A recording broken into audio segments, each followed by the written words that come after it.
Welcome to the Tradies in Business podcast with your hosts Warwick Bidwell and Nicole Cox. Divert your phone and grab a brew as Waz and Nick unpack tips, tales, secrets and stuff-ups from guests both inside and outside your trade, helping educate and inspire you to break the cycle of gut-busting and money stress and create a true trade business. Good morning, good morning, good morning, tradies in business. You're way out there on your own. I'm not singing with you on the podcast. I was pointing at you and everything. I know You didn't come and back me up, Coxie. I did not jump in and play the game. I'm sorry. Is that because you're a lead singer, not a backing vocalist? Well, no. All of my singing was within a choir, a children's choir. So I was part of the general sound. So you should have been driven to just like join in and add your actual like Can't match your pitch, Warwick. Sorry. tone thing to mine. I'll show you up. I must admit, it didn't feel very punchy when I rolled out that little tune, but it was the best I could come up with. Some days you don't feel punchy. You just have to find something to motivate yourself and pick up and keep going. Yeah. And we've talked before, listeners, about, I guess, techniques to shift our headspace and, we can choose to look out the window on the bus if any of you have seen that little cartoon of, you sit on one side of the bus looking at the rock wall on the inside of the mountain pass, and on the other side there's a person with a big smile on their face, feeling quite differently looking out at the beautiful view. So sometimes it's just as simple as crossing from one side of the bus to the other and choosing a different seat. And yet this morning, I'm pretty solidly staring at the brick wall, the rock wall, Coxie, that's been cut out of the mountainside, feeling fairly gloomy.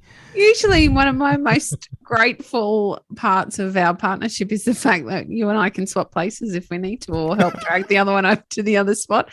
And some days we just get stuck looking at the wall together. I think today we're fighting over the seat that's staring at the cutting, the rock cutting. It's like, I want to sit here. No, I want to sit here. I'll sit behind you. We'll sit on the same side of the bus. How are you going, listeners? Are you staring at the rock wall, or have you found the other window in the bus and you're looking out at a beautiful view this morning? Whatever you're doing, I hope you remember that it is actually your personal choice as to how you feel. And Coxie and I were just chatting off air in our pre-episode planning, which sounds really officious and professional, Nicole. It's not. It's more like a whinge fest. Basically, we have a bitch and a moan for about 20 minutes and then say, righto, well, we should do a podcast, hey? And we're not even Canadians. So, although I am an honorary Queenslander, eh? Hey. So we actually were chatting about some personal stuff, and it relates to a topic that was brought up in our Tradiepreneurs Toolbox meeting yesterday. Because for any of you who don't know, if you're not a tradiepreneur, then basically our tradiepreneur members pay to be a part of a community, and we talk about it a little bit, but essentially it's a bunch of motivated trade business owners who turn up to regular sessions, whether it's coaching or toolbox meetings, as we call them, for our business owners to improve their business, be better humans, and just create the lifestyle that they want in their trade businesses. So basically, every week we have a toolbox meeting for various members. And yesterday, someone's raised the question of, there was a couple of expletives, but feeling fairly exasperated. And ironically, this person is actually also a Gen Y, saying, how do I deal with Gen Ys as employees? Beep, beep, beep, beep, beep, beep. And it's a great question, because I think it's one of those generational things that has been around ever since we decided there were different generations with a tag or a label. It probably started with the baby boomers, and it was quite negative. And then, they always looked down at Gen X's, of which Coxie and I are X's. On the cusp? Yep. Yeah. Fortunately, I'm not a boomer. God. Like Sorry, Dad. But and then us X's tend to feel a bit mystified about the Gen Ys following along, which are the Millennials, the start of the Millennials. And then you roll into now we've got Gen Z appearing in the workforce in the very early stages. So it's so confusing, isn't it? And look, to be honest, listeners, and you, Coxie, I feel like it's probably more something that's been created by media and those that wish to divide us for their own benefit, because it's a fantastic way to segment and divide generations and turn us against each other, which is the natural human way. We're tribal animals. We fight for our patch and our space and to protect our tribe. And if I'm an Xer, that's my tribe. And if you're a Gen Y and you're different to me and I feel like you maybe threaten my space and my income, my livelihood, then I'm probably going to go on the attack, or at least the defensive, which becomes an attack.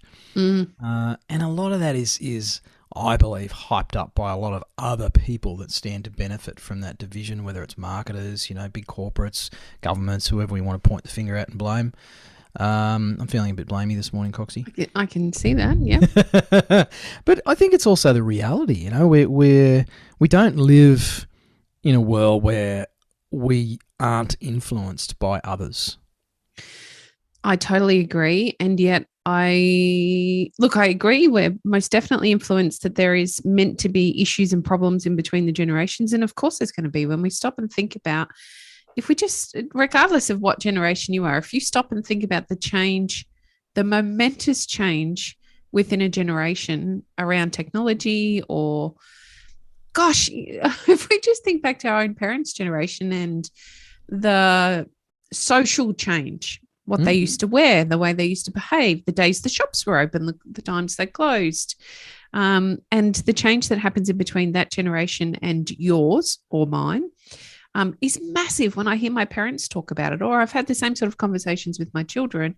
I vividly remember having an argument with my daughter, who's now 24, about her taking her mobile phone into her bedroom when she was 16 or 17. And she wasn't allowed to. I am that mum, still am, might say. My 17-year-old is still not allowed to take his phone into his room at night. And I remember her getting just absolutely frustrated and sick and tired of this argument we kept having.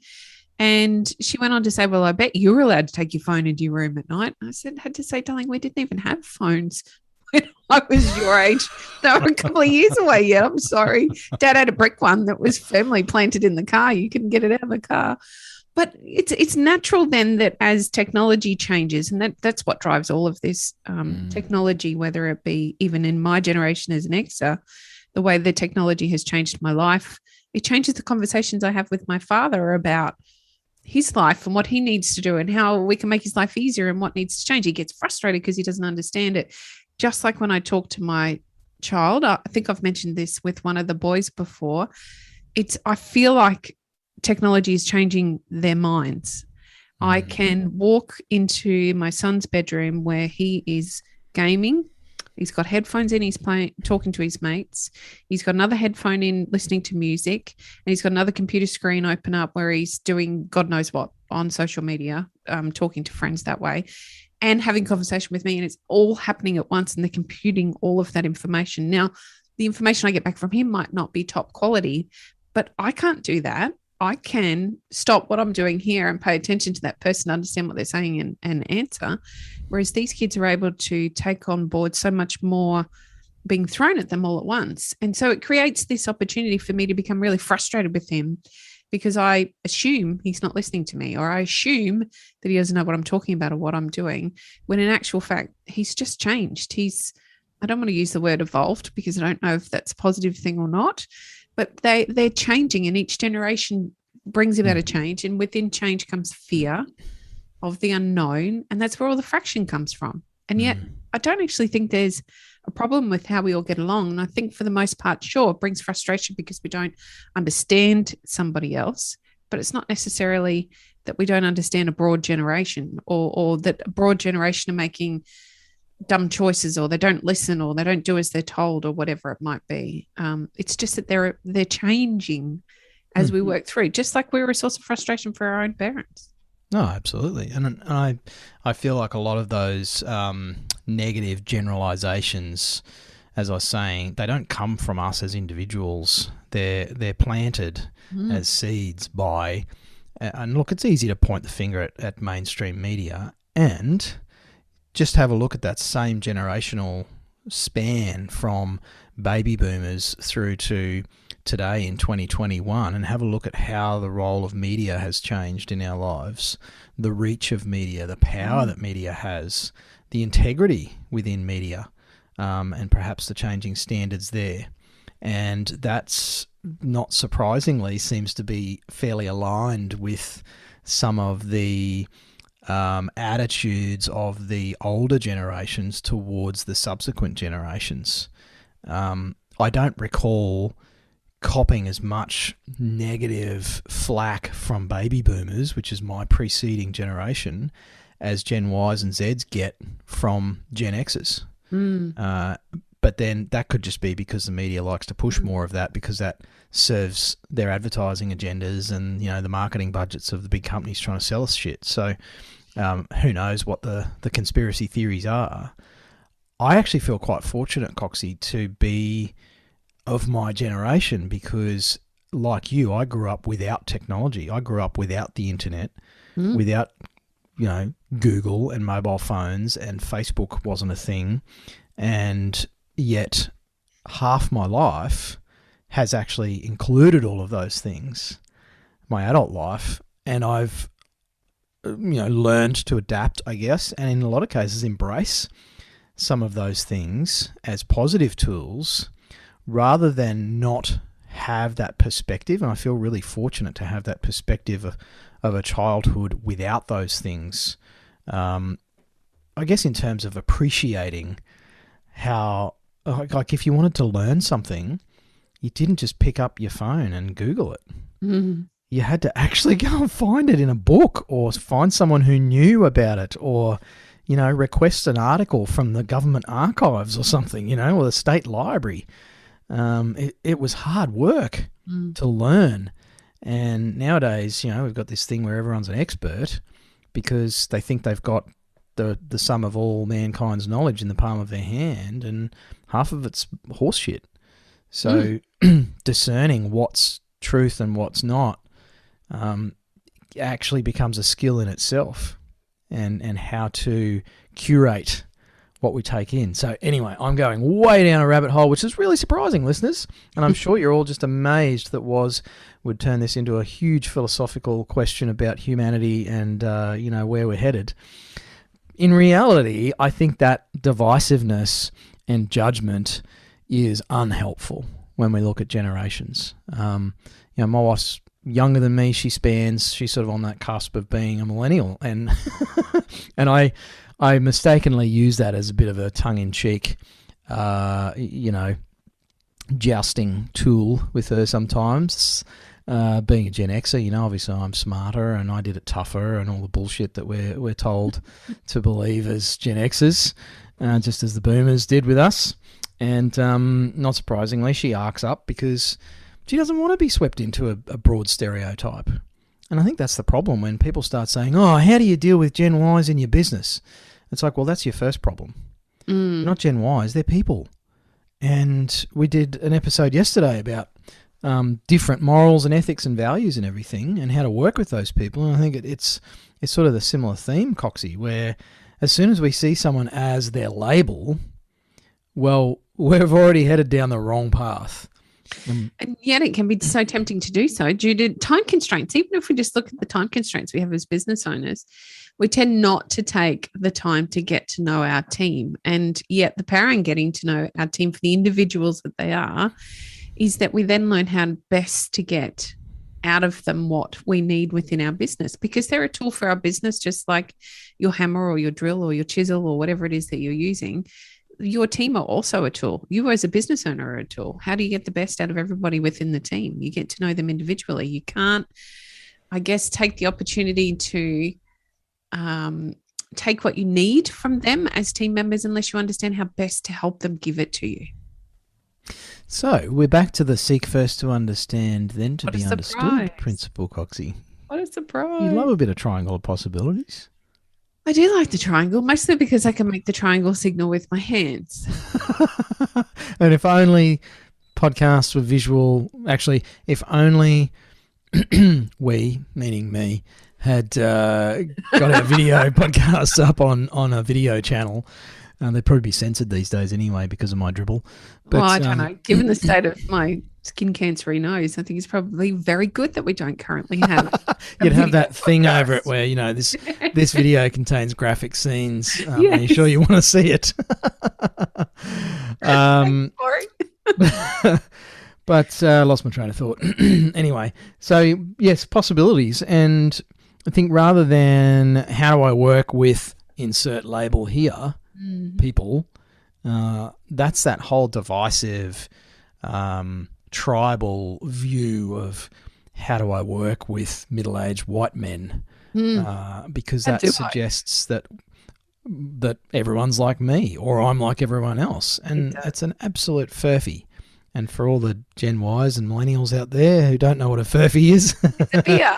It means it's an untruth. It's not a freaking beer. I think it's it just look these us our fallback. Sorry, it took me a bit to formulate that thought. The fallback there, or the default of how do I work with these people, just comes from a place of frustration around a particular person. It's and sure, some of those patterns may be replicated in other people within your team, and they don't necessarily come down to what generation they are.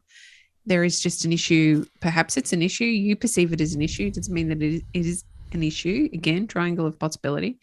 Also, I guess I'd like to consider or encourage business owners to lean into playing more above the line and wondering, well, what am I not doing to help this person? Where am I contributing to this conversation? Why is it that we always lay blame rather than looking at ourselves and thinking, okay, clearly my communication here isn't being effective. What do I need to change to make this better? Yep. And that was essentially, excuse me, I don't have my podcasting clear voice on this morning. Actually, I don't ever have one. No. So they were essentially some of the questions that I fired back to said tradiepreneur late yesterday afternoon. Was, well, have you asked this person, what they want or why they're not doing what you want them to do? Have you thought about what might be demotivating them? Let's take a look at what we're doing as the individual to create an environment that is either discouraging the behaviours we want or failing to encourage the desirable behaviours. And most of us and most of you listening are parents. Seems to be our broad demographic here at Tradies in Business. And if you're not, then, brace yourself. But, we span a generation, sometimes two, when we're dealing with our own children. And so we're forced to actually try and see the world from another generation's perspective, being our kids, whether they're a 5-year-old or a 12-year-old. It's the same thing. So we do it at home, maybe some of us more successfully than others. And it's just the same thing in our role as employers. And then the other thing, Coxie, I've worked with plenty of Gen Xers of my similar generation that frustrate the crap out of me. Yeah. It's like, how are you not doing this, or why are you not understanding that? And again, it comes back to, okay, what am I doing to actually create this dynamic in the relationship and miss the mark with this person? It doesn't mean I'm always going to get it right and that I should just continue to say, well, that's obviously my fault, so I'll just keep them on in my business if they're not a good fit. And that's part of taking ownership as well, is recognizing that, look, I've done a whole heap of work here. I feel like I've put a lot of effort into this relationship. It's not going where I want it to go. I'm not seeing the behaviours that I want. Perhaps we're just not a good fit. And taking ownership of that and moving on. I think the whole conversation really is about there being another way, that there might be another possibility, and how can you approach the situation with that above the line thought process? What is it that you can do to change? Is there anything that can be changed? Have we moved past the point of change? Is this a personality clash, or is this a situation in which the person that we're talking about just doesn't have the skills or the ability or the capability to bring to the table what we need from them. And that's okay. We just let them go. We do it mindfully, knowing that we've done everything that we can, because it's what a good business owner does. It certainly is a different way to think about it. And I think that we forget how quickly below the line behavior sneaks into our lives, and how quickly we lay blame, or how quickly we make excuses, I suppose, whether it be for other people around us or whether it be for our own behavior and the fact that we haven't educated someone or taught somebody or helped somebody in the way that we need to. We tend to fall into that below the line behavior when we're feeling frustrated or we feel like we don't know what other direction to take. Much easier to dip below the line at that point than it is to stand up and look at it and think, okay, well, I haven't given you enough attention or enough coaching or enough education around this particular task or how to approach this task. This one's on me. I'm going to have to spend some more time teaching you. And if we don't find a resolution after that, well, maybe we need to look at the alternative then. You don't have to stay in that relationship. No. I think too often we turn to our tribe and say, oh, how do you work with these people? And our tribe goes, I know, right? And we feel vindicated and affirmed. And we go, see, I'm right. Yes. I'm right about how hard it is to work with Gen Ys. All of my generation say so. And that's where it stops. It's like, okay, so how's that working out for you? And I'm not meaning to back the truck up from the manure farm and dump too much on our particular tradiepreneur, which is keeping their name and gender a secret, although I think I might have slipped up. And, had a great conversation with that person last night. And I think, as always, reluctantly, many of us come back to, yeah, okay, I need to do a better job of this if I want change. And that's the point. You don't have to work it out. You don't have to try and understand the people that work for you, the people you live with. You don't have to do any of that. No one's telling you have to. It's just, do you want a different outcome to the one you're getting? Then it's up to you to actually figure out how to change or change the environment, change the dynamic so that you create a different outcome rather than waiting for the other person or the external circumstances to change miraculously the way you want them to, just because you wish they would. Or you beat them over the head with a stick. Interesting point, though. I never have said, and I'm totally guilty of saying, oh my God, Gen Y, or oh my God, Gen Z, or whatever it might be, or baby boomers. I never say, oh my God, Gen X. Yeah. I never cross-contaminate into my own generation, ever. I'm going to sound like an arrogant wanker when I say this. Yes, you are. I actually blame our generation, Coxie, for a lot of the challenges that our generation faces. Of course. It's our fault. Of course it is. They're our kids. Yes. We made them the way that they are. And contribute to a society that supports that. Absolutely. And I think it's ironic that there's a lot of our generation pointing the finger at millennials, and yet we're the ones that set all this up. We're the ones that designed the internet and Facebook and all that stuff. Like, hello. We didn't design it. We certainly used it and became part of why it's such a big part of our society now. Yep. So, I think maybe it's time to go get that mirror out and have a bit of a look into it. Looking in the mirror sucks. It's not fun. Keep pointing the finger back at yourself and thinking, no, actually, maybe it was me. It's a tough thing to do, and that is also really, it's the holy grail of living the life that you want. Of course it is. Is getting really good at frequently looking in the mirror without doing some of the other negative things or damaging things that we do talk about here on the podcast when it comes to the woo-woo stuff. And that is to beat yourself up and invalidate yourself and tear yourself down, and that's not helpful either. So like any of these things, it's hard to strike a reasonable oscillation around the balance point. It's not a fixed point. It's constantly moving. And I think as a first step, a lot of us forget that it starts in the morning with the person in the mirror. Good old wacko jacko had a song about it. It was one of my favourite songs, Coxie. Don't sing. It's fine. My voice is not in singing mode this morning. No, it's not. It's a bit scratchy after a less than optimal night's sleep. So, go find the Michael Jackson song that I'm referencing. And I tell you what, Coxie, I heard something really cool on someone else's podcast, so I'm going to steal the idea. If you're listening to this and you've got an opinion or you'd like to comment on my singing, just take a quick screenshot on your phone of this episode. If it's sitting on your screen, grab a quick screenshot, post it to your Instagram and tag us at Tradies in Business. Nice and easy. Tradies in Business is our Insta handle. Tag us and just comment with your opinion on, is it the millennials' fault? Is it the boomers' fault? Whose fault is it? Let us know. Tag us in your Insta posts. Screenshot, stick it on your Insta feed, tag at Tradies in Business and tell us what you think. This could get really dangerous.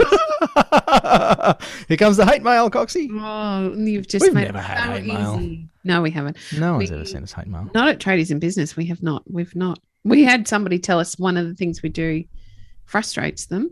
It was your segues. That's right. I remember, which we took as great feedback, and we have lessened the amount of segues we have in an episode. We take all feedback on. There was no segue today. There was no segue. It just So, went yeah. round and round and round like a cement mixer. Oh, I was circling like the great grey shark. No, he's back. There we go. Oh, we'd forgotten about him. Hello, Tom.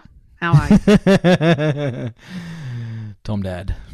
Thank you for being here with us on the Tradies in Business podcast. As always, if you would like to comment, give us some information, find out a bit more about us, you can hit us up over on the website, tradiesinbusiness.com.au, or come and find us hanging out over on Facebook or Instagram. And please, if you're going to poke us on Instagram, just direct it at Warwick. Make it all his fault.